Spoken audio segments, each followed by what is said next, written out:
in charge of the SMEs.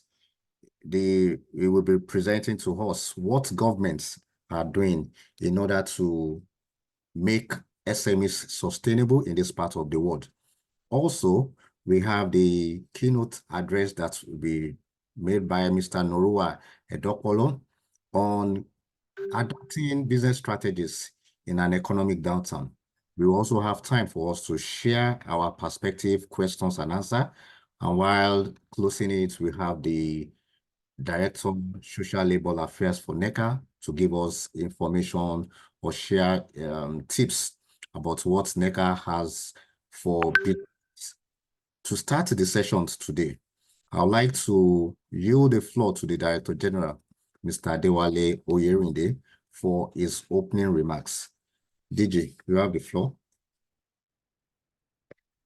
Thank you very much, colleagues. Thank you, participants, and also a special appreciation to the Director General for SMEDAN. I mean, we appreciate your partnership. We appreciate the good work that you started since your appointment, and we look forward to deepening our engagement with you and then your organization. Suffice to say, the role of SMEs in national development, we all know it. The fundamental driver of growth everywhere, basically are the SMEs, and they play critical roles in stabilizing an economy, in GDP growth. And if an economy is also not living up to its potential, then you have to look at the SMEs. How well are those SMEs? How well are they performing? Whatever challenge we currently face as a nation, is also probably to some extent attributed to how we have treated SMEs and the attention that we've given SME over time. But thank God we have a new leadership in SMEDAN that is forward-looking and has also come up with quite some innovative interventions. I think the leadership actually came on board and they hit the ground running with quite a bit of innovations. And our role as the voice of business in Nigeria Employers Consultative Association, is also to continue to partner with every agency of government, all ministries and departments that share our passion, that share our conviction that enterprise sustainability is a fundamental panacea to whatever kind of ills that a country can face. If you deal with the issue of unemployment, you have dealt with the issue of, the large extent dealt with the issue of insecurity, you have dealt with the issue of household income, you have dealt with the issue of production and consumption, as it were. So we are passionate about enterprise sustainability. We are passionate about enterprise competitiveness, both at the MSME level, both at the SME level, and both at the big and multinational level. So this is part of our many series, part of the series of KSS, that's knowledge sharing sessions that we've been having. We started about a year ago, and they have proved to be very fundamental in shaping the direction of many businesses and also repositioning them on the trajectory of growth. So this is part of the things we are doing, and want to appreciate once again SMEDAN for opening up its portal for us to collaborate and drive this process. I want to speak to all the SMEs that are on this call and those that will also join us, that knowledge is fundamental to our survival, even in this economy now. Knowing where to eat is quite fundamental in how we navigate our business and what we do entirely, and what we are positioned to do, or what we are committed to do, is to make sure that we continually share knowledge with you, share insights with you, share where those opportunities are with you in the economy, share where there are risks so that you can position yourself to mitigate or to avoid those risks, and share also opportunities for you to network with other SMEs and also network with the big organizations that are our members so that your businesses can continue to grow. So I want to wish all of us a very wonderful session. I'll also be sitting in to listen and also glean from the questions, the insightful questions that I believe many of us will ask. And we have a veteran in this business of business development, who is also a master trainer, a man of many parts, that will also be sharing his insight with us as far how do we adapt our businesses to changing times, not only challenging times, but also to changing times. So I wish all of us a very pleasant morning and a very insightful knowledge sharing session. I hand over back to Shola to everyone as we continue to coordinate. Thank you once again, everyone. All right, thank you, DG, for the opening remarks. And before I call on the next speaker, I would like to share a perspective from a recent survey from Smedan. And the outcome of that survey, I think it's a very recent survey. The outcome of that survey shows that some of the challenges that the SMEs face in Nigeria, one of it is lack of finance. One of it is lack of entrepreneurship or vocational training, weak infrastructure, inconsistent in government policy, the access to markets, and some unfair competition. I think these are part of what the SMEs, or even the nano, are all facing in this country, Nigeria.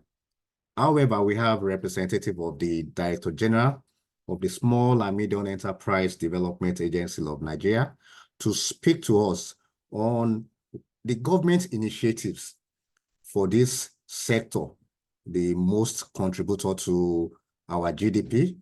I think they are even the highest employer of labor in this part of the world. Over 80% of employment is being created by the SME. So I would like to yield the floor to Dr.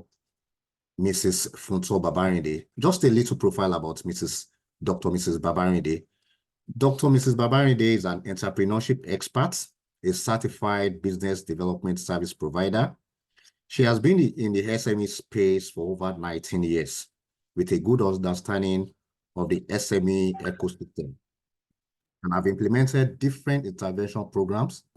She has over the years managed and implemented several SMEs projects and worked severally with the international organization, including the ILO, the Winrock International in South Africa, UNDP, and FHI.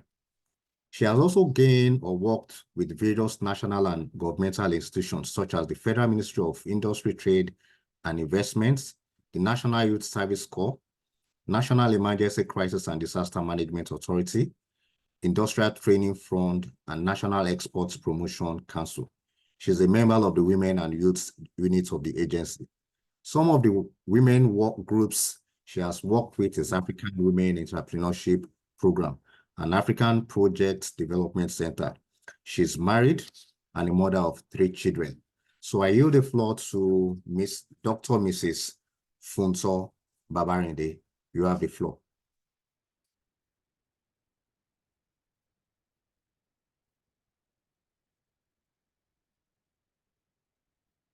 Good morning, everybody. Good morning. It's nice to be here. Good morning, Director General. Good morning, members of NECA.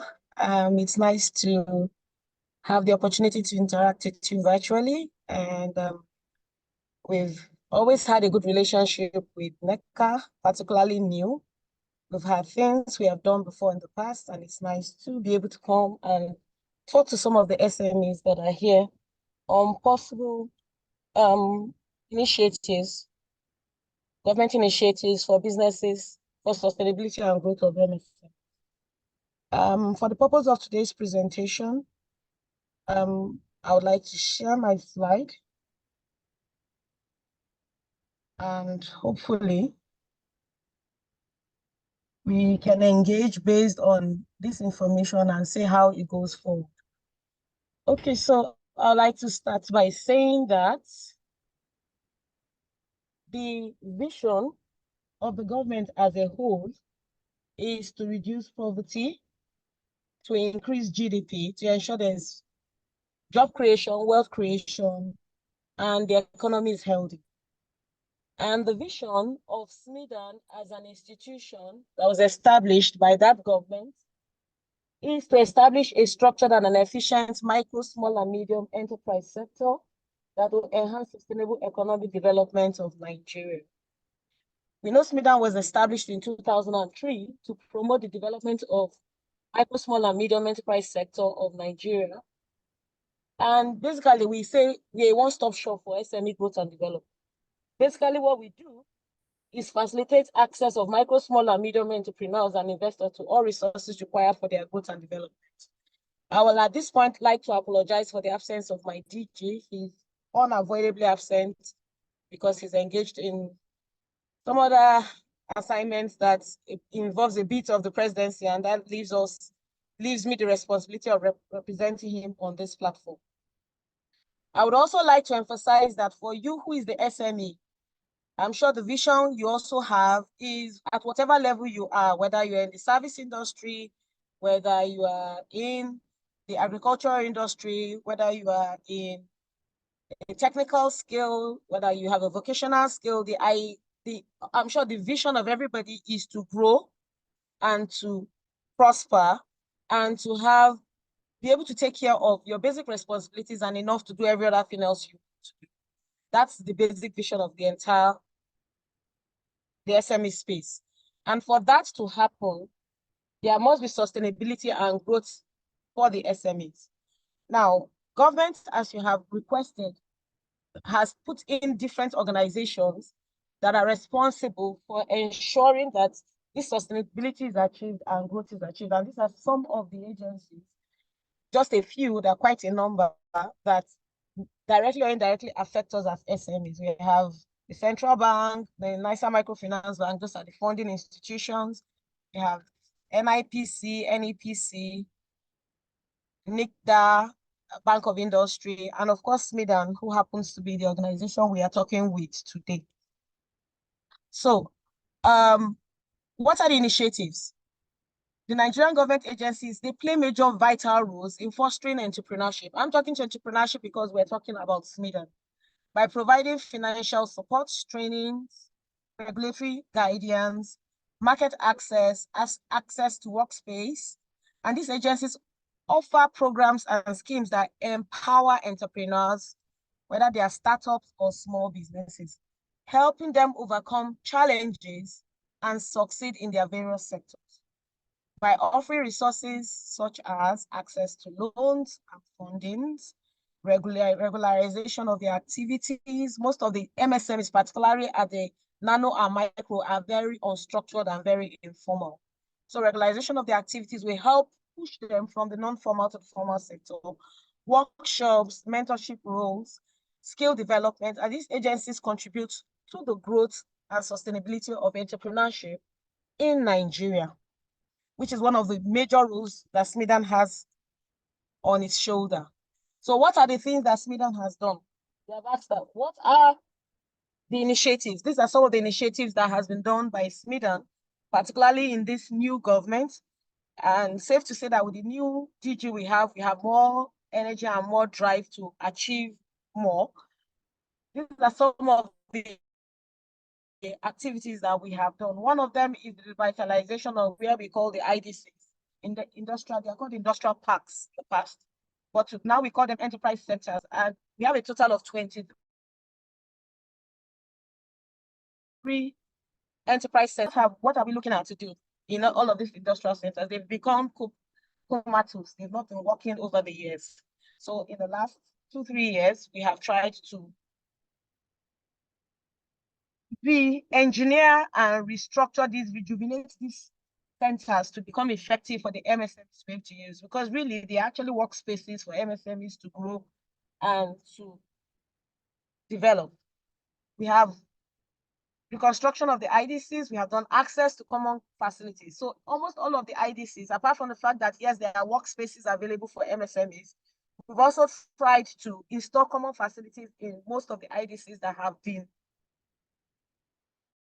rejuvenated, to ensure that at least for the equipment that you may not be able to afford by yourself, there's a common facility that you can collectively use if you're within that particular sector of the business. Then there's skill enhancement trainings also being carried out in some of those locations and facilitates. We also facilitate access to technology in the industrial centers. Now, some specific examples of some industrial centers that have been worked on. The first will probably be the Abuja IDC.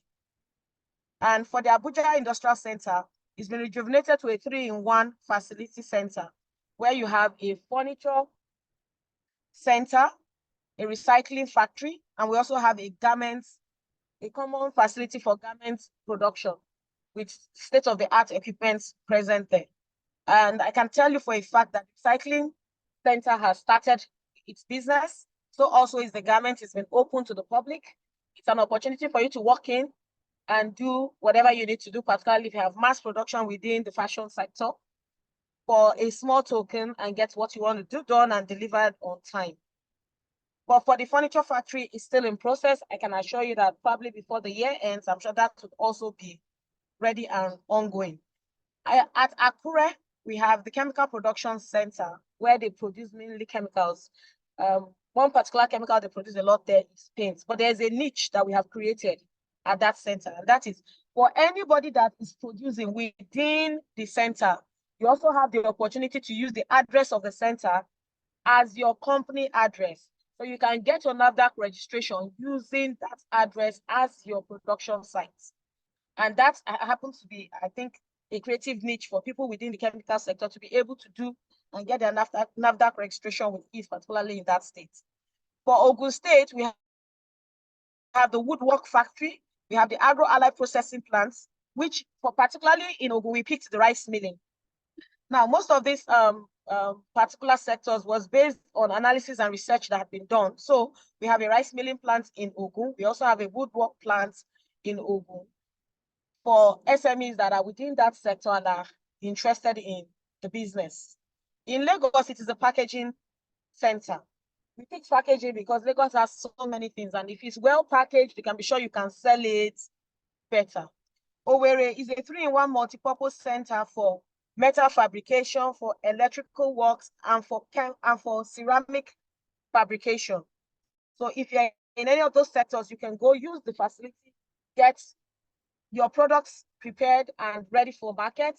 And I can assure you that it's probably at a very minimal cost.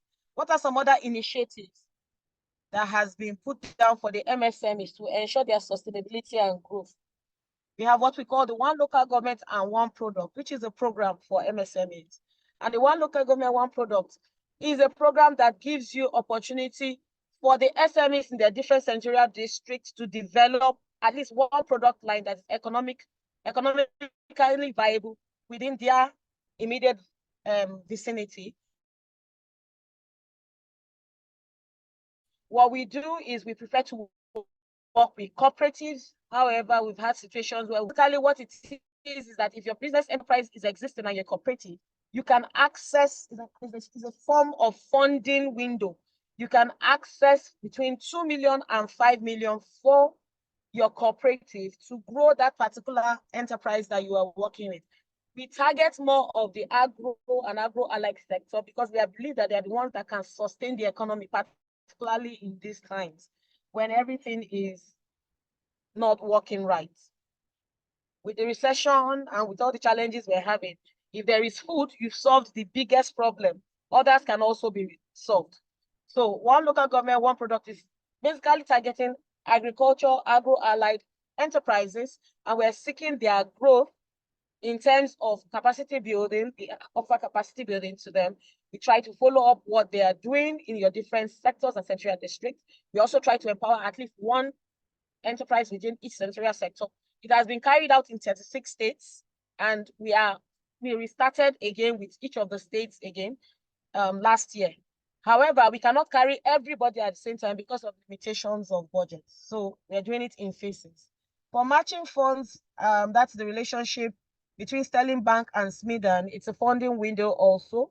If you go online, go to Google and click Smedan Matching Funds, Sterling Smedan Matching Funds, you probably find this opportunity, and requires you to fill up some information online and then submit. And of course, after that, you can interface with the banks to see how you can get funding at 1 digit. That's actually the agreement with the banks at 1 digit.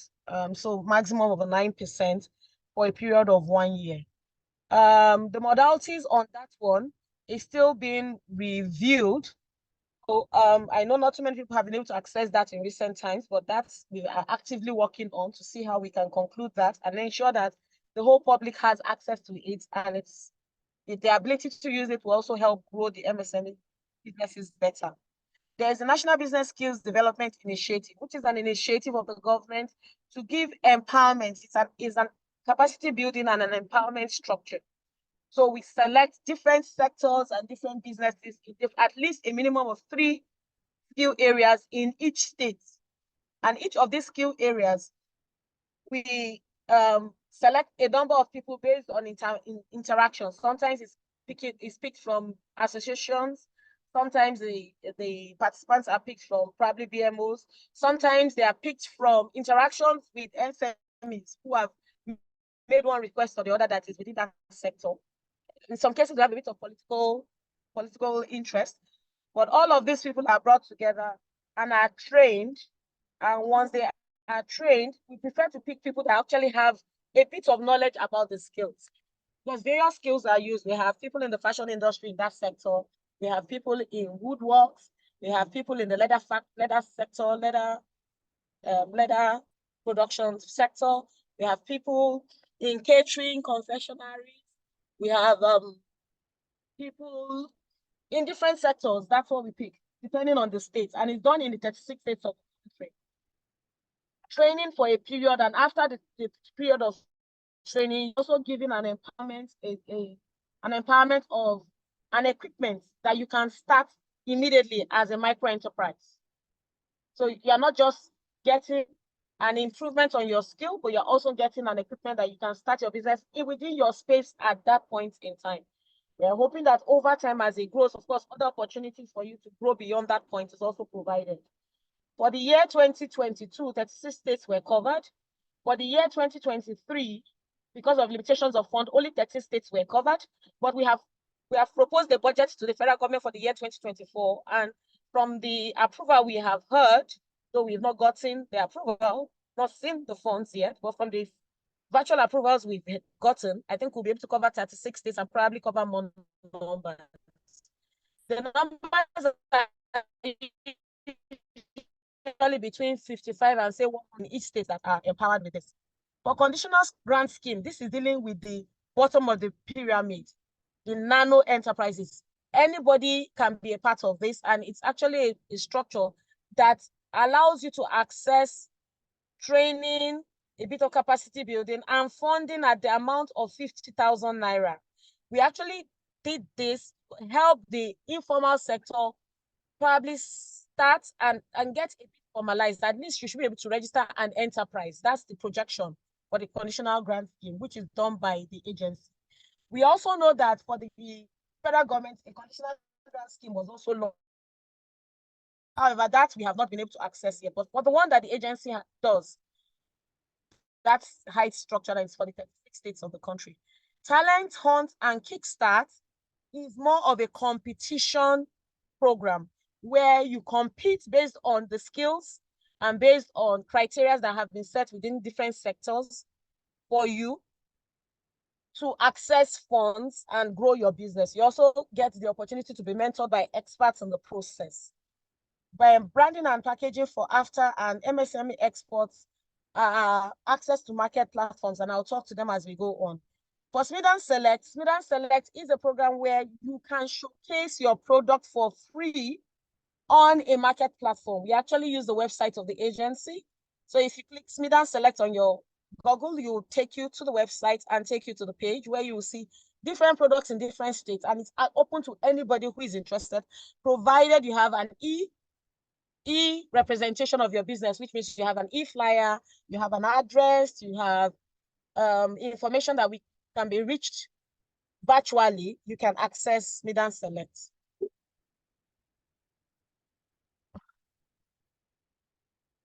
Okay, so that's some of it. Now for financial empowerment for rural nano entrepreneurs, that's a program that was designed also, but this is targeting specifically just to give some seed capitals to small and micro enterprises. So we don't go into formalization in this particular program. It's just financial empowerment to help a very small business to do better. That with 50,000 might make a bit of difference at that level. And the states for which the program was implemented for the year 2023 was Benue, Cross River, Ondo, Katsina, and Gombe. We've not implemented any of these projects for the year 2024. Like I said, that the projects have not been released. Grant and growth support for business BMOs was carried out in Lagos and Osho for the year 2023, and they were targeting people living with disabilities. For grant and growth support, which we call GROS, it's usually targeting business membership organization and association. It's really about training and retraining of the associations to be able to impact their members better. So it's actually association capacity building that program is about. I can assure you that I think NECA must have benefited from this program sometimes in the past.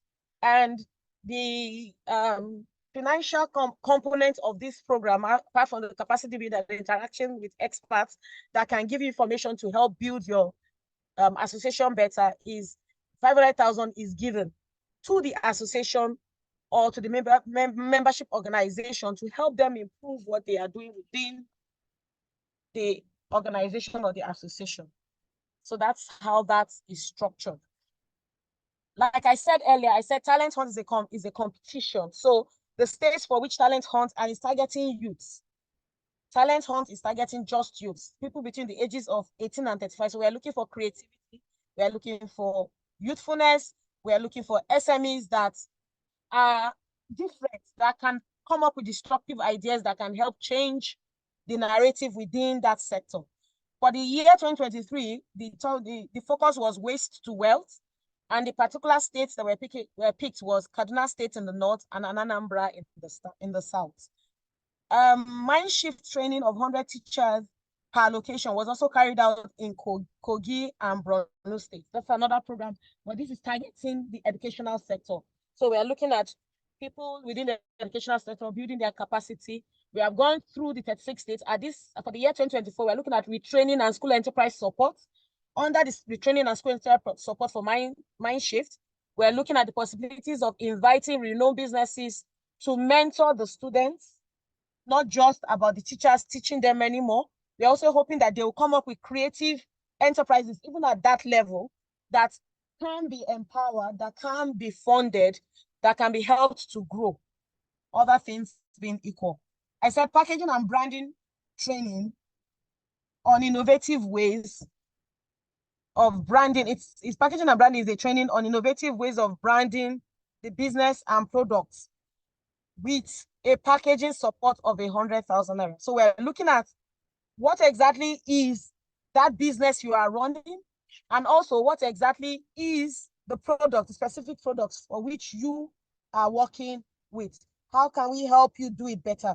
We are looking at targeting exports, particularly for these programs. So if you have products that are exportable, or you have the potential for exports, or you are thinking over time, you may probably be looking at possibilities of export. That would be a program that would be good for you to key into. We have done it in 12 states. And those are some of the states that we have actually had that program listed on the screen. As you can see, it was done in Akwa. It's been done in FCT, Oyo, Adamawa, Edo, Imo, amongst other states. MSME export was also carried out in Taraba, and it was also carried out in Enugu State. And these ones are also targeting what export-ready products do you have? How do you leverage on the opportunities around? What are the possible certifications that you must have? How do we ensure that we help you access those certifications so that you can actually export your products? So those are some of the programs that the government has set up for us to, for the SMEs to grow and to become sustainable. Some others is the opportunity fair, invitational fair, and international trade fair. So let me explain that quickly. Opportunity fairs are carried out by SMIDA. We do it at state levels, we do it at regional levels, showcasing MSMEs that we have interfaced with to sell their products to the public and make themselves more known to the public to be able to access more markets. While for invitational fairs, specific invitations by institutions, their fairs, probably trade fairs or association fairs, where we sponsor the MSMEs to attend such fairs, sell their products, network with other people within that sector to grow their enterprise. While for international fairs, we're looking at regional fairs, we're looking at international fairs. I think the last that was attended was the fair in Cairo, and about, I think, 30 or 35 SMEs were selected by Smedan, and they were taken with us to Cairo to sell their products, to interact with other enterprises within that sector, to create network for themselves, to have access to other markets, and all of that just to ensure that the SME grows and they prosper.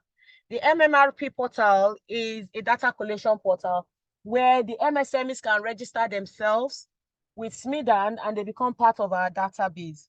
For commercialization enhancement initiatives for Megatronic-based MSMEs, that's targeting people within the mechanical sector. So people that are probably mechanics, people that do their businesses without tools. We try to get experts to help build the capacity of people at that sector, and not just build their capacity, but also give them empowerment kits, because it's not just that you build the sector, you probably give them empowerment kits to help them do their businesses better and be able to diagnose the issues on the business faster. That way they can make more impact on their target clients. Advocacy programs for women and youth units for over 60 female MSMEs was also carried out in the year 2023. So the Women and Youth Unit is a new wing of the agency. And like I said, I'm part of the Women and Youth Unit. And what we had to do was to carry out an advocacy program called Me to the CEO. We had over 60 to 70 MSMEs, but you have to be a CEO, because we needed people that have a good understanding of the challenges within their enterprise, and also voices that are able to speak to the specific problems within the MSME sector that they are operating on, possible solutions that can be provided for those MSMEs. We also used that as an opportunity to create a window, a platform for clinicking sessions between stakeholders. What I mean by stakeholders is you have NAFDAC come around, you have SON come around, you have NEPC around, you have MPA around, you have the Custom Authority, Custom Service around, all of these people that directly affect MSMEs because they need registrations or they need them for exportations. We had them come around and then have them solve the problems of these CEOs.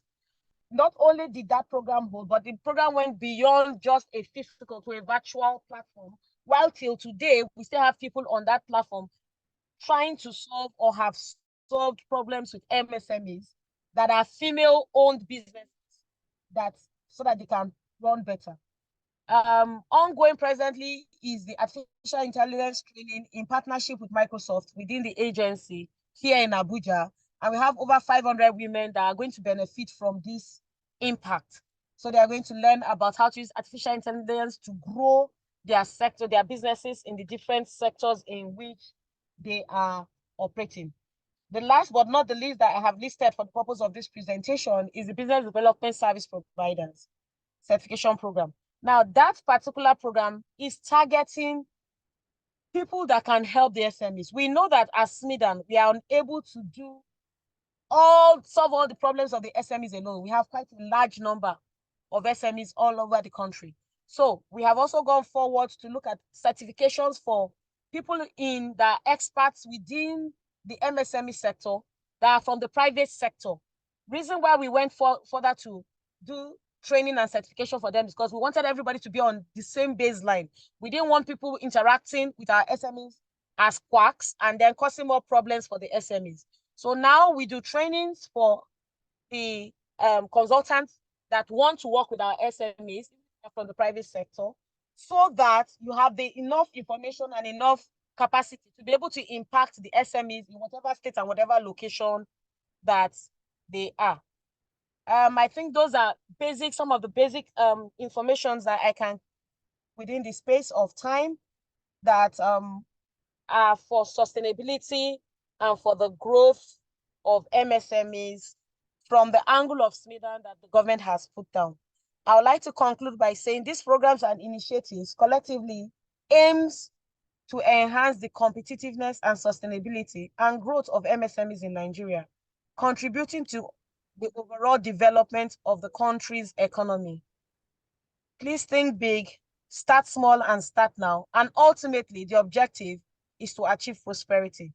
I would also use this opportunity to emphasize that the office address of the agency has moved from Gimbia Street in Area 11 to the industrial center. And the reason is because we want to keep an eye on the common facilities and other centers that have been established here to be sure that they work right and SMEs grows. Thank you very much. And if there are questions, this will be the time to take them.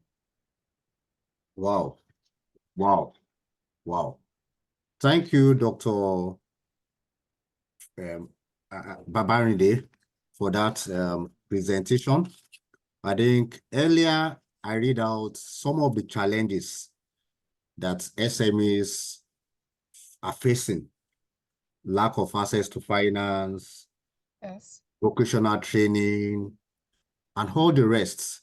I think your presentation have touched all these almost all of them, and many more. yes, sir.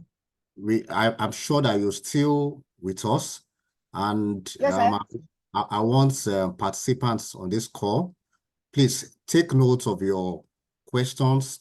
When the time for interaction, we will yield the floor to you. Mrs. Angelina, I can see your hand, but please, let's still write down your questions. During the interactive session, we'll open the floor for every one of us to share our perspective, our questions. I think you have really elaborated greatly on all these issues. Before the interactive session, please, you can also share Can I with... put my mic off now? Yes, please. You can also... Stop sharing. Yeah, yes, please.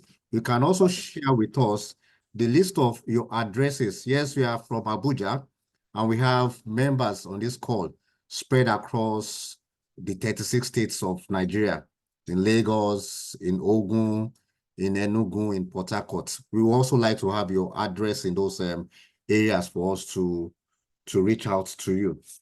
So I'll call on the next speaker. I refer to him as a pastor, Mr. Norua Joseph Edopolo.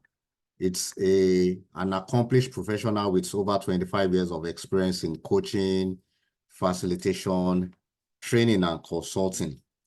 He's very passionate, most especially on passing the knowledge to the SMEs, to businesses as it is, helping them discover the purpose and working with them to create sustainable initiative to accomplish their purpose.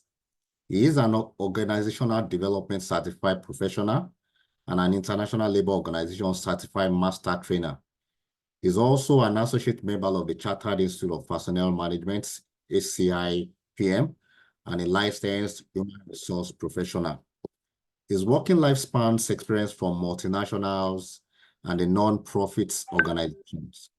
He also regularly consults for some UN agencies such as the ILO, the UNIDO. Currently, Pastor Norua is the acting managing director at NECA Global Certification Limited. Is a world-class certification body, that's NGCL, is a world-class certification body providing ISO certification and training services to organizations across the 36 states in Nigeria. Mr. Edopolo is a much sought-after facilitator, a consultant, and conference speaker. Some of his most recent facilitation engagements were with the Edo State government, the U.S. Embassy State Corp Society, the Center for Integrated Health Initiative, the International Labour Organization, Stanbic IBTC Bank, and also consulting with Nigeria Employer Consultative Association, as well as the Old Mutual Insurance Company. Mr. Edopolo is married with children and also is a grandfather. So I will open the floor to Mr. Norua for his presentation. He will be sharing with us on the theme for this particular knowledge sharing session, adapting business strategies in an economic downturn. So, Mr. Norua, you have the floor. Thank you very much, Shola. I'd like to appreciate the representative of the Director General of SMEDAN. Thank you very much, Ma, for a wonderful presentation. I also would like to acknowledge and recognize the DG of NECA, Mr. Adewale Smith Oyerinde. Thank you, sir, for this opportunity. Also, Nike, thank you so much, Shola, and the team at NECA that is driving this particular program. Thank you so much also to the entrepreneurs and all those who have signed up. If you were not here, this program would not hold today. So I'd like to say thank you so much to everyone. So I've been asked to speak on adapting business strategies in an economic downturn. My name is Norua Edokpolo, and I am, amongst many other things, an International Labour Organization certified SIYB master trainer. SIYB happens to be one of the leading business management training programs that is available in the world. And I'm glad to say that I think it was last year, I trained and certified about 4 or 5 SMEDAN trainers to become SIYB trainers. So SMEDAN and us and SIYB are good friends. And so a couple of months ago now, an organization approached me to speak on a similar subject matter because, as you know, this problem that we're talking about, the economic downturn, we've been in it for a while now. And on that day, I actually titled that particular topic, Business Hacks for SMEs. And so if you don't mind, I just want to twig this topic because it's the same thing I'm going to be talking about. And rather than adapting, which is another way of adapting, I want to talk about business hacks for SMEs. And you will see that it is answering to the subject matter that is before us. Before I continue, please, I just want by confirmation that you can hear me and you can see my slides. So can you just please, in the chat, just say hi or say yes, we can hear you, we can see your slides. Okay, thank you very much, Olanrewaju. I hear the hi. Anybody else hearing me and seeing my slides? Thank you, Solomon. All right, great. I think we're doing good. All right, thank you very much. I'll continue then. So my agenda is very simple. What is a hack? Examples of hack that are relevant to business, and then I'll take your questions. I'm sure the question time will come at the interactive session that our host will be coordinating. So what is a hack? A hack is a clever or unconventional solution or workaround that simplifies a complex problem or task, often by innovatively taking advantage of existing systems or resources. Something happened in my house a couple of days ago. I was with my 9-year-old son in the kitchen, and I was trying to light the burner, the gas burner. So we have this, these burners that come with gas in them. They're like, like guns, but they don't last long. So the one we had at home had gone bad. And so I was now using the matches, that we're all familiar with. And my son said, Daddy, no, once you have one gas point lit, you can use this, gas gun. Let me use that word. And so he put it there and he struck it and there was a flame. And then he took the flame and then he lit the other burner that I wanted to light. And then the boy said to me, Daddy, that's a hack I just showed you there. All right. So hacks are typically characterized by simplicity, efficiency, and effectiveness in achieving a specific goal.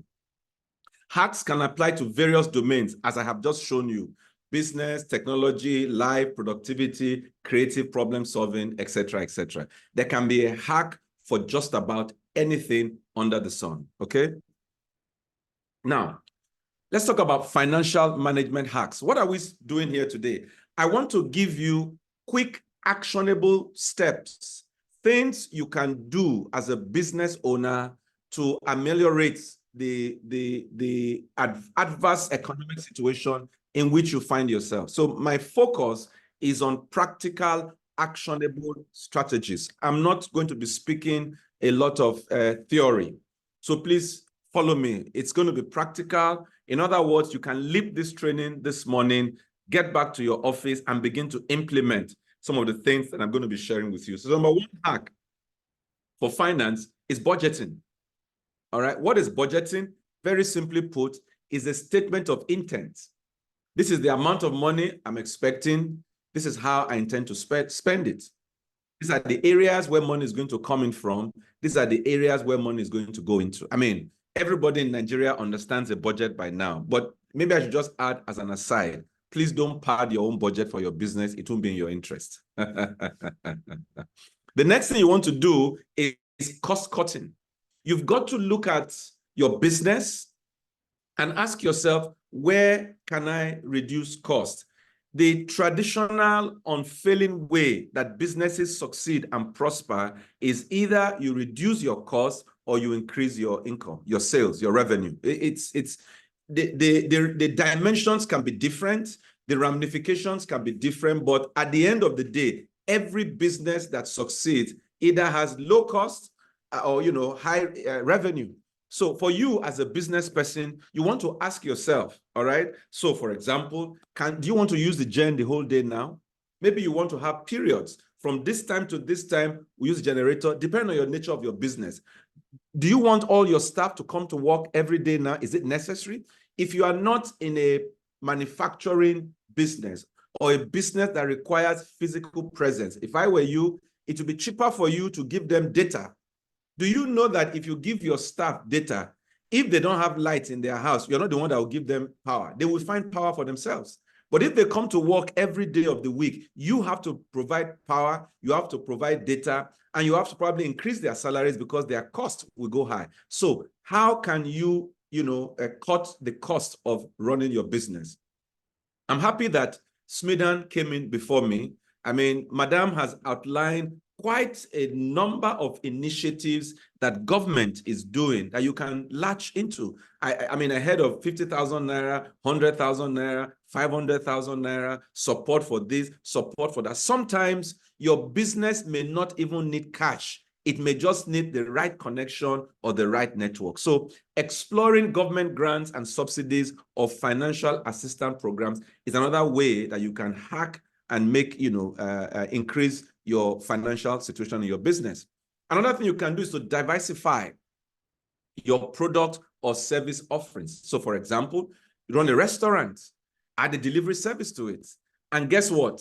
That delivery service, you don't have to spend money to create it. All you need to do is partner with a delivery service business and say, come, from now on, when people order for my akara and pap in the morning, you will go and deliver it. His delivery cost is 150 naira. You add 50 naira, so you get your pap paid for immediately, get a 50 naira for every delivery that is done. So you can partner. If you're a delivery business, you can increase your business by looking for businesses that must deliver. Restaurants must deliver. Nowadays, people stay at home and they order whatever they want. All right? So you can do that. You can add a delivery business, can add partnership with service providers. A restaurant, a service provider can go into partnership with delivery businesses. And if your business is big enough, or if you think one bike man or one bicycle rider will do it for you, you can actually go out and acquire the bike or the bicycle and expand your business. If you're a fashion boutique, maybe you want to add accessories. Maybe you want to add footwear. Maybe you want to add tailoring. Okay, so a fashion boutique can add accessories, can add footwear, can add tailoring, etc. The whole idea is this: we are saying, so for you to be able to know what products and services to add to what you are doing, you need to research and understand the pain points of your target market. All right, madam, your food is nice, but traffic is so bad. Before I drive here, the hunger would have dealt with me. I would have loved to come, but okay, so I can't come. That immediately tells you that if you don't want to lose that customer, you must add a delivery service immediately. So you need to understand what are the pain points. Oh, madam, I wish, it's like, I want to go and cut my hair, In the same place where I cut my hair, I want to do my pedicure. So if you are a good barber and you don't have pedicure, somebody else is a good pedicurist, doesn't have a good barber, I might settle for a not too good barber that has a pedicurist, or a pedicurist that has a not too good barber. Because that way, when I go for, my haircut, I do everything at once. All right. So you need to understand the pain points of your target market to know how to combine. Please note, in this diversification process, ensure that your new service or product aligns with your core competencies and your brand identity. It will be odd if you are a health food service provider and you are combining with a confectionery provider, cake and sweets. Something is wrong there. How do you market healthy living? And unless you are saying your cake is sugar-free, blah, blah, blah. Otherwise, if it is a regular cake that we buy, there's a mismatch in that place. So you got to be careful to ensure that whatever alignment you are doing, your core competencies and brand identity are not mortgaged or sacrificed, okay? Also, another way to, beat this challenge that we are facing is to embrace digital marketing. Digital marketing allows you to reach a broader audience and to engage with potential customers at a fraction of the cost of traditional marketing. I stepped out of a training program to come and have this session with you. And part of what I'm talking about is how to digitalize your business. And I told the story a couple of years ago. My daughter, she was in university away from Nigeria, and it was her birthday. So I said, oh, I'd like to buy you a gift, but you're not at home. She said, no, Daddy, you can't. I said, how? She said, not a problem. Then she said to me, she gave me a link. There's somebody who sells clothes, that particular clothes. Everything in her shop was, as at that time, was 5,000 naira and less. That was the selling point for that business owner. I think it was a lady. So everything in her shop was 5,000. So my daughter, right from where she was in school, ordered the dress, sent the link to me. I paid for the dress. I added my location. I paid for the location, and they delivered the dress. When she came back home from school, her birthday gift was waiting for her. I don't know. And for all you care, the person I bought the dress from may not necessarily be a tailor or a fashion person herself. It is called drop shipping. So what does she do? She goes to the big websites, Amazon, eBay, the guy in China, sees what they have on sale, takes the pictures, creates her own website, puts it on her website. When you order, if it is 5 naira on Amazon, she charges you 7 naira. You give her 7 naira, she pays 5 naira from Amazon, gets it delivered to you, and you pay for the cost. So digital marketing can also help you to save on your marketing costs. And you don't need, a landing page, a complete website, your Instagram handle, your Facebook, your WhatsApp. WhatsApp has become a veritable marketing platform today. So you don't need to go far to make it happen. Social media marketing. And just in case you are like me, who is challenged with content writing, thank God for ChatGPT. AI has made me an expert. Today, I churn out articles. I've written a book. I wrote a book in a day using ChatGPT. And I said, ChatGPT, is this book original to us? He said, yes, because everything you've asked me, you're the only one that has asked it like this, and this is original to you. All right. So I wrote a book, a ChatGPT. So there's Gemini from Google. There is a Copilot from Microsoft. They each have their strengths and their weaknesses. So I encourage you to investigate them. But I can tell you, when it comes to content creation and scheduling, ChatGPT is your go-to person. All right. I hope we know who ChatGPT is. Is an AI, artificial intelligence chatbot. Okay. Like I said, online advertising via Facebook, Google Ads, etc. Another area where you can really, really make it is in your customer relationship management. All right. It takes, it is easier to maintain existing relationships than to build new ones. So you've got to find a way. I was talking to somebody the other day. It gave us an inverter in our office. The inverter went bad. 1 week we're in darkness. And I said, no, bring another inverter and put it in. When you fix the defective one, then you take back this one. Otherwise, I will leave you because somebody else will give me that as a service. You know, so it is important for you to find a way to keep your customer. It says prioritize excellent customer service. Ensure that every interaction with your customers is positive and memorable. All right. It does not matter what you offer. So long as there are customers that patronize you, you must give them excellent customer service. Also, get feedback. Find a way to get feedback from your customers frequently, depending on the frequency. I mean, you know, what is it? People come to your shop, they buy. Just a simple way. You know, were you happy with us today? Did we make you proud of us today? Just find a simple way to get feedback and then act on the feedback, okay? Consider implementing a customer loyalty program just to show you the power of this customer loyalty. So there's a shop where we shop, you know, as a family. So the last time I went there, they said to me, I had 250 Naira. And I said, oh, that's great. So they gave me a small sheet of paper with 250 Naira written on it. Do you know, a few days later, we needed to buy some things. Guess what? I went back to that shop. I had the option of 3 different shops. That shop, ShopRite, or another shop. I decided no, my 250 Naira took me back to that shop. 250 Naira. That is the power of a loyalty program. People will change their flight schedules because they want extra miles. So please find a way to create a loyalty program for whatever it is that you do. Okay. Another area is collaboration and networking.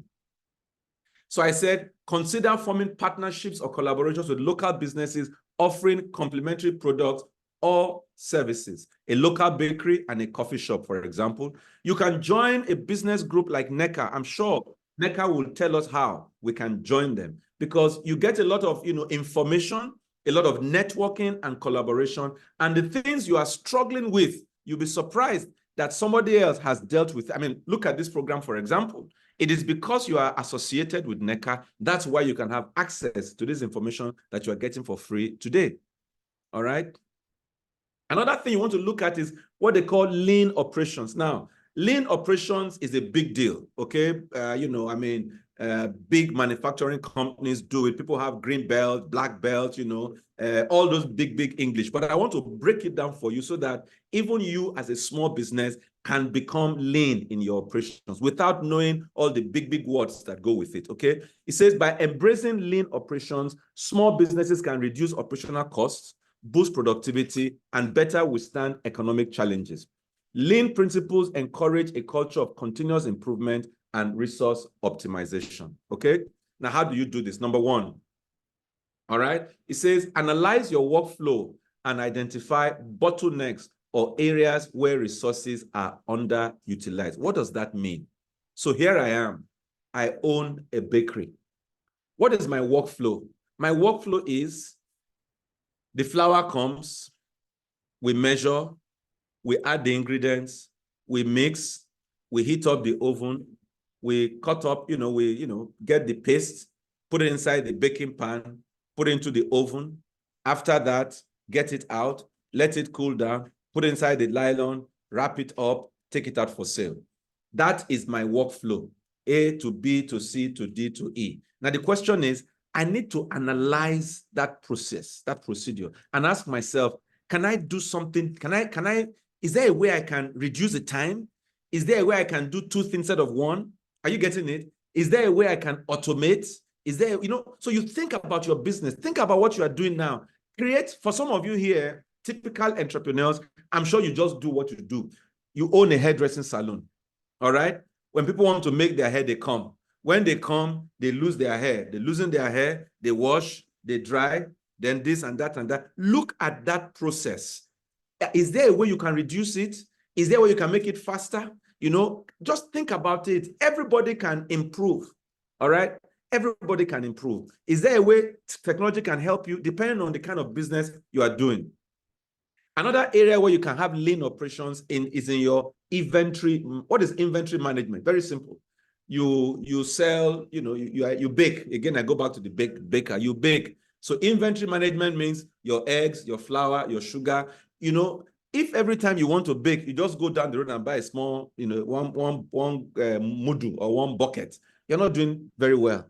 You should avoid overstocking. In other words, why do you want to buy 10 bags of flour when you only use 1 bag per month? All right. At the same time, do not understock. It's not when the cake is in the oven, you start looking for where you get foil paper to wrap it. No. So therefore, you must monitor your inventory turnover and then do what they call just in time. In other words, you anticipate after you've observed your business for a period, you know your high seasons. Somebody was telling me in class yesterday how that when school fees is being paid, the sale of bread goes down. When new yam comes out, the sale of bread goes down. When December comes, the sale of bread goes up. You can tell that that person can use that information to plan her inventory, to ensure that she has flour for the period where sales are high, and that she doesn't overstock for the period where sales are low. How else do you do lean operations? It says reduce unnecessary administrative tasks and paperwork. Implement digital tools and software that can automate processes and save time. If you are not a digital native, listen, get the young people around you. You'll be surprised what they are doing with the internet. Call the young man and say, come and look at what I'm doing. Help me automate it. It will take 10K, 20K, 30K, 40K, and it will save you loads and loads of headache. All right? So find a way. Some time ago, I went to a particular government office. There were about 5 or 6 people in that office, all designated as assistants. One gave me paper to write what I came for. Another one tore what I wrote, gave to another person. That person took it into the, to the room to meet the boss. And then when the book was, another person went in to bring the file out. Another person came to tell me that the boss says he will see me at this time or that time. That is government bureaucracy. But guess what? Some of us as entrepreneurs in our business also have such bureaucracy that you need to investigate, all right? Step 4, we say cross-train your employees so they can handle multiple responsibilities, making the team more versatile and reducing the need for additional staff. Yes, we employed you as a salesperson, but the way business is now, if we were to employ another person to do X, Y, Z, it means your salary will come down. So rather than do that, let me train you so that you can also do X, Y, Z in addition to your, funny enough, I had this experience. We used to have a cleaner in the house and a young man that was like, that cleans the compound, etc., etc. So when Nigeria became what it is, I said to my wife, this young man has been living with us for a long time. We know him, we trust him. Rather than pay a cleaner separately, why don't we give him clean the inside and the outside? So we laid off the cleaner, added some money to the young man's money, saved some money from the cleaner's money, and now one person is doing the work. He cleans the compound, he cleans the house. He earns more money, he's happier. All right? So even at the smallest level, you can still find ways to cross-train your employees. And then, of course, continuously monitor and measure key performance indicators to identify areas for improvement and to track progress. Another area is innovation and creativity. You have to differentiate yourself in the competitive market to overcome economic challenges. All right? How do you do this? Encourage brainstorming among your staff. Create a culture where employees feel comfortable sharing their ideas and suggestions. Host, brainstorming sessions to explore new concepts and solutions. Embrace technology. Stay updated on technological advancements and how they can be applied to your business. All right? Technology can streamline operations, improve customer experience, and drive innovation. Number 3, look beyond your own industry and get inspiration. See what others are doing in their space and see how you can adapt it and bring it into your own space. It says innovative solutions from other sectors may provide fresh perspectives for your business. Look at customer-focused innovation. Listen to your customers to understand their pain points and their needs. This will guide you in innovating and creating solutions that will meet those needs. Experiment and fail. Don't be afraid to take risk. Nothing ventured, nothing gained, they say. All right? Some will fail, some will succeed, but you'll be the better for it at the end of the day. What have we said today? Number 1, financial management. Diversify your product and service offering. Embrace digital marketing, customer relationship management, collaboration and networking, lean operations and innovation and creativity. Ladies and gentlemen, if you will, and I'm going to share the slides with them at NECA so everybody can get a copy of the slides. And please feel free to get in touch with me if you need me to elaborate on any of the points that we have raised or to consult for you in one form or the other. Thank you so much, and God bless you. Thank you very much. Shola, over to you. Yeah, thank you, Mr. Norua, for that enlightenment. Thank God that you mentioned that of not for us not to pad our budgets because it might be risky. And the issue of diversification of our products, aligning with what our core competency. And yes, we are now in the digital age. You also mentioned that we need to try to embrace digital marketing in marketing our products, collaboration, networking, and all the rest. So we have a few minutes for that interactive session. For anyone, just indicate, let's see your hands raised, and I'll call it in case you have any question or any interjection that you want, so expansion for one of the speakers. So you just have to identify which speaker are you addressing the question to, whether to Dr. Babariwa or that of Mr. Norua. So it's an open house. Mrs. Angelina. Mrs. Angelina, I think you have your hand raised. ICT, maybe you can please help us to unmute her. Thank you so much. Please, let's make it as brief as possible. Okay, thank you so much, Nneka, for this program. And my name is Mrs. Angelina, the ED of Inclusive Skills Development Initiative, ISDI, from Abuja, and also a woman with physical disability. My question goes to Dr. the middle director, the first speaker. Yes, thank you for that wonderful presentation, ma'am. I also want to appreciate the inclusion of persons with disability in your program, and also want to address us the knowledge we call people living with disability is wrong. It's called persons with disability, not people living with disability. And secondly, she made mention of 30 people that were selected for the international trade fair. How, please, I want to know the people that were selected, is there among them who has the person with disability? Because when you see the areas of business, the export aspects, persons with disability are being excluded in that aspect. So we have to look into that. And also the people that were selected for that program, please, is there among them who are persons with disability that joined them in that trip? Thank you, and God bless you. All right, thank you very much. Dr. Babarima, please kindly be noting the question as well as Mr. Norua in case any other one is addressed to you. So I have Ungbeoma Kuye hand raised. ICT, please. Okay, yes. Very good morning to everyone, and thank you so much for the presentations. So this is addressed to Madam Smith and Dr. Babalola. Mine. Okay, thank you for the correction. Mine is a personal issue. So the Smithland Sterling project, I had applied and I got feedback.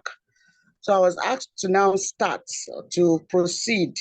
But on clicking on that start, I impute the necessary details that I have, that I register with Smithland, but I cannot access the portal.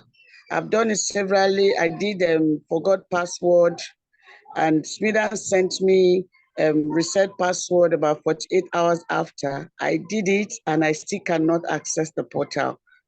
And this has taken some days. So I don't know what else I should do. The thing is, there was one I did and it said that email exists. So I have 2 businesses already registered with Smidan and I have my certificate for one of them. So I don't know whether Smidan portal is confusing the two or what. I'm a bit, it's disturbing because I cannot progress on that facility project. I cannot process my registration. How may I be helped, please, ma'am? All right, thank you, madam. So over to you, Dr. Babarinde. I think you have the 2 questions. Okay, sir. Thank you, Mr. Shola. Okay, so let's start with the first question. Persons with disability, my apologies. Noted the correction has been taken. I'll keep that in mind. For the selection of those that went for the trade fair in Cairo, usually our international trade fairs are selected based on SMEs that we have interfaced with repeatedly and have identified them to be true. Unfortunately, people living with disabilities, we don't have persons living with disability, we don't have too many people in that category for exports with the agency. So for the trip to Cairo, no, none of them was part of that trip. However, I can assure you that in recent times, we have made efforts to have persons with disability involved in at least 2 or 3 or 4 of our programs for the year 2023. And going forward, we're probably going to get more people involved. The program I actually told you was held in Osun was strictly just even for people with disabilities, persons with disabilities. The one that we did with MBSDI, particularly at least for the one in Abuja, because I handled that, I knew there were like 3 or 4 persons that were part of the 55 selected for the year 2023. There were persons with disabilities and they were treated equally. So what I can say is going forward, we make efforts to interface more with people in that sector, identify those that have export-ready products, and when such opportunities come again, I'm sure they'll be given the opportunity to be part of that. Now, madam, you said you registered on the portal, on the Smidan Sterling project. You registered for the portal and you concluded the process, and when you tried to move forward, you were having challenges. I cannot give a specific answer to that because it's not within my jurisdiction. What I can do is, if you don't mind, can you give me your name and number? I will contact the relevant department that is handling, find out exactly what is happening, and then I get back to you because I honestly don't know.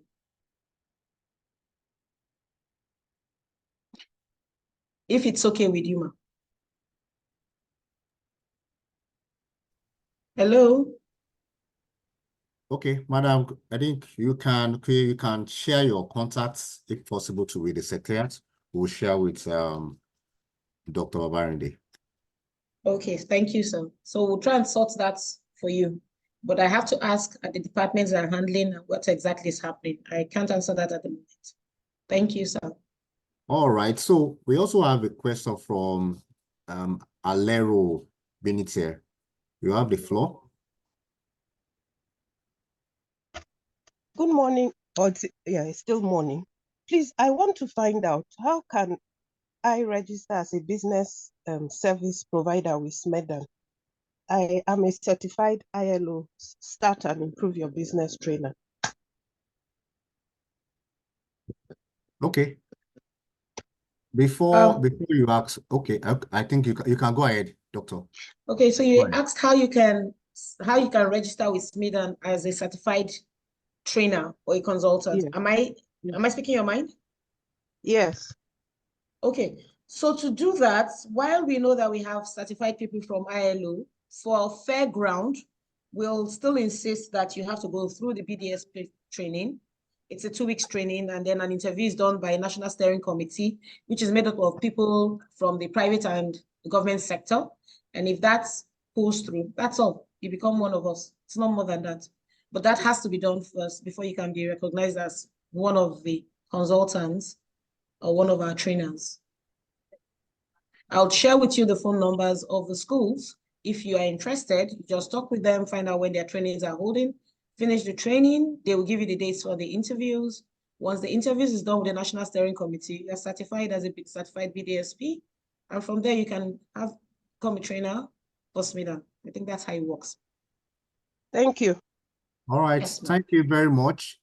I have a question for Mr. Norua. The person, Yes, please go ahead. I'm here. he says, I have tried 2 businesses and it didn't stand the test of time. And that made me to be afraid of investing again. Sir, I need your advice on way forward. Okay, thank you very much. I would like to, this is like when you go to a doctor and then you say, doctor, I have a pain on this side of my body. No good doctor will start prescribing without asking you to run some tests. So, there are questions I like to ask. What business do you go? For example, there is a product, SIYB, that is called Generate Your Business Idea. That product will take you through understanding yourself, your skills, your aptitudes and everything, and match it to the opportunities that are available to you in your space. And with that, if you want to go into business again, at least this time around, you will be better prepared because you will then know what you are good at, where there's a market. It's called the sweet spot. The point where what you know how to do, what you love to do, and where there's a market to pay you for it. The point where those 3 circles meet is called the sweet spot. Yes.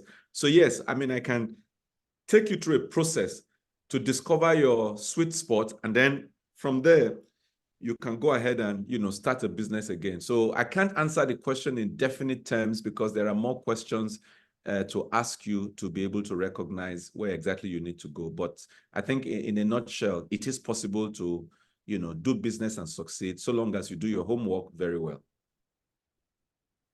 All right, thank you, Mr. Norua, for that very direct and, will I say, medically addressed. So on the call now, I think for some of us that asked for the presentation, we will share with you via your email addresses. However, you can also still share it on the chat box. So, okay, I think the DG also have 1 or 2 intervention. DG, you have the floor. Thank you. First, let me just also appreciate Pastor Nora for that incisive, very, very incisive Thank you, sir. presentation. Practical, straight to the point, not verbose kind of engagement. And if I won't be breaking protocol with my colleagues, I probably want to recommend or request that I'll probably do a part 2 of this session, maybe a follow-up session to this, because I think it's I've also received some feedback on WhatsApp, on SMS, that this session has been very, very impactful.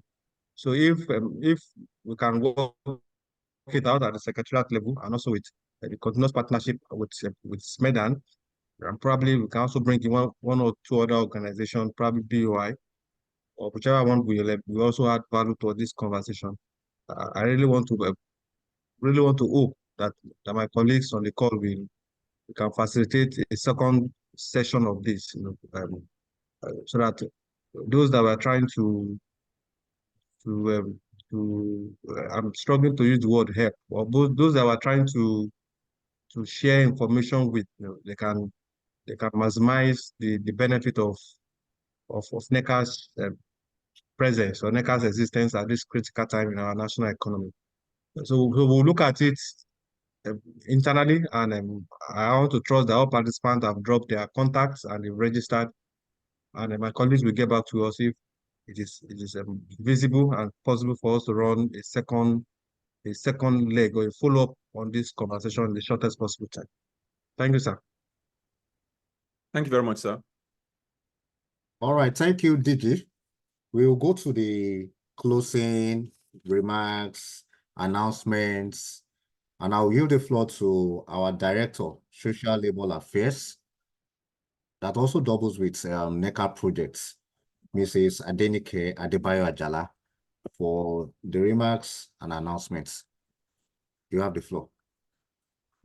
Thank you very much, Shola, and I want to use this opportunity to appreciate our two wonderful facilitators, Dr. Funto Babarinde and Mr. Norua Edokolo, for your very incisive facilitation.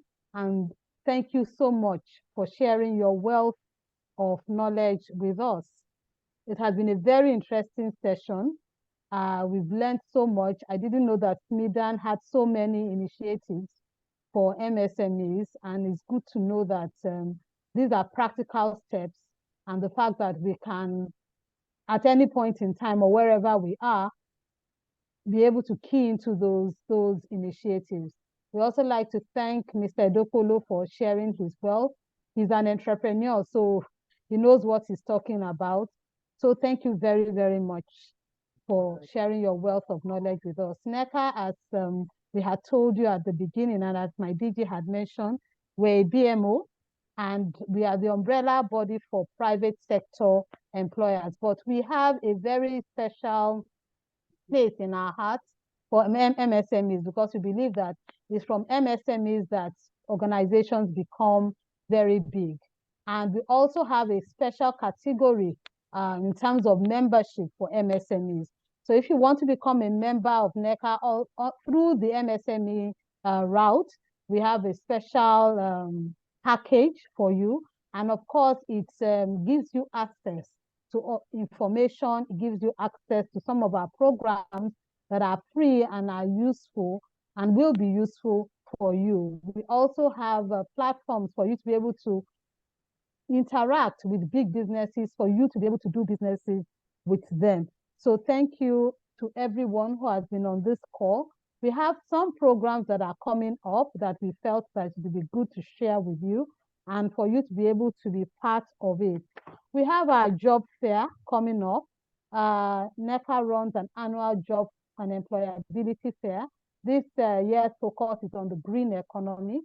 So for SMEs who are interested in taking a booth, please, you can contact us at the Secretariat.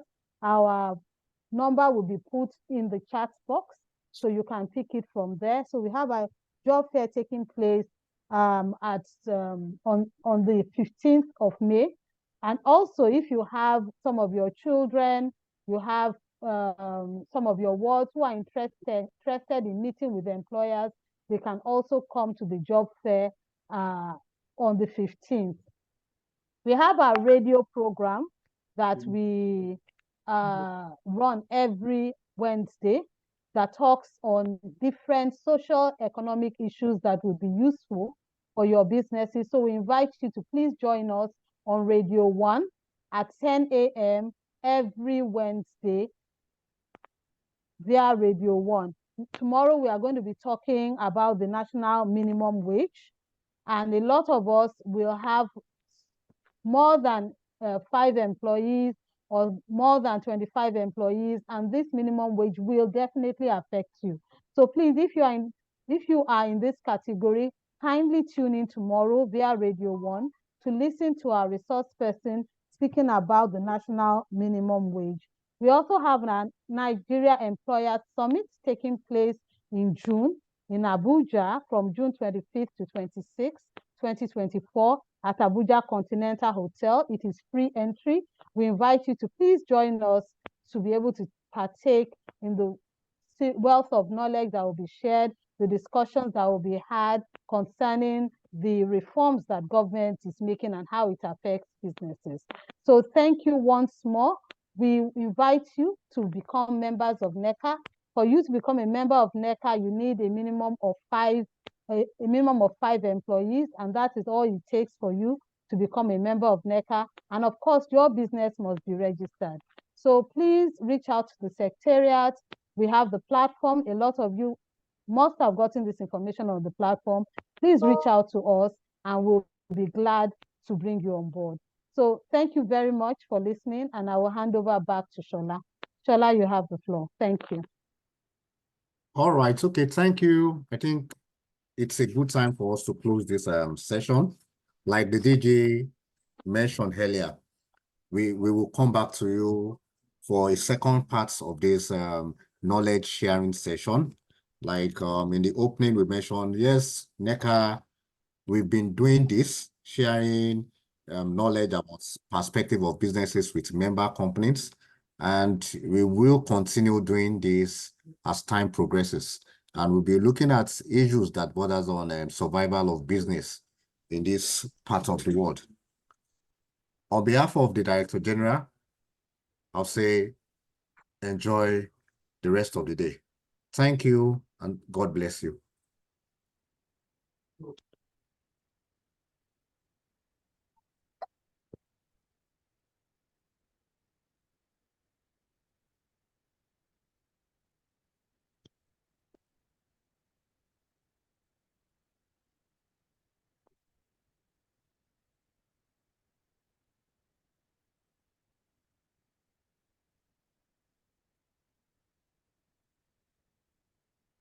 Thank